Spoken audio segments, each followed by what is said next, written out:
Football ইতিহাসের সবচেয়ে বড় মঞ্চ ফিফা বিশ্বকাপ ফাইনাল, যেখানে কোটি কোটি মানুষের চোখ থাকে প্রতিটা সেকেন্ডে।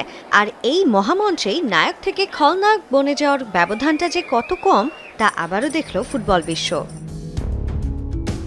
নিউ ইয়র্কের নিউ জার্সিতে স্টেজ টাইমের 93 মিনিটে বড় এক বিপর্যয় নেমে আসে আলবিসেলেস্তা শিবিরে। আগেই একটি হলুদ কার্ড দেখা চেলসির এনজো ফার্নান্দেজ স্পেনের তরুণ ডিফেন্ডার পাও কুবারসিকের বিপজ্জনক ট্যাকল করায় রেফারি স্লাভকো তাকে দ্বিতীয় হলুদ কার্ডের পর দেখান লাল কার্ড।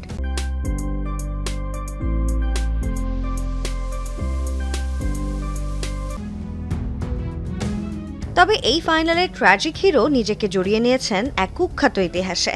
বিশ্বকাপ ফাইনালের সুদীর্ঘ ইতিহাসে ষষ্ঠ খেলোয়াড় হিসেবে লাল কার্ড দেখে মাঠ ছাড়েন তিনি। আর এই 6 জনের মধ্যে অর্ধেক অর্থাৎ 3 জনই আর্জেন্টিনার খেলোয়াড়। 1990 সালের রোমের সেই কুখ্যাত ফাইনালের কথা মনে করিয়ে দিলেন এনজো, যেখানে মনজোন আর তেজত্তি লাল কার্ড দেখে আর্জেন্টিনার স্বপ্ন ভেঙেছিলেন পশ্চিম জার্মানির কাছে। ঠিক একইভাবে 2006 সালে জিনেদিন জিদানের সেই অবিস্মরণীয় হেডবাট ফ্রান্সকে টাই ব্রেকারে ট্রফি থেকে ছিটকে দিয়েছিল।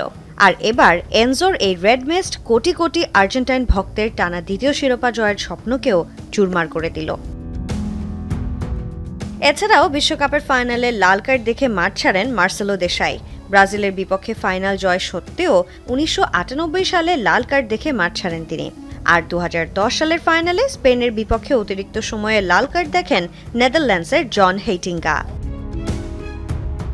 সানজানা আইভি, যমুনা স্পোর্টস।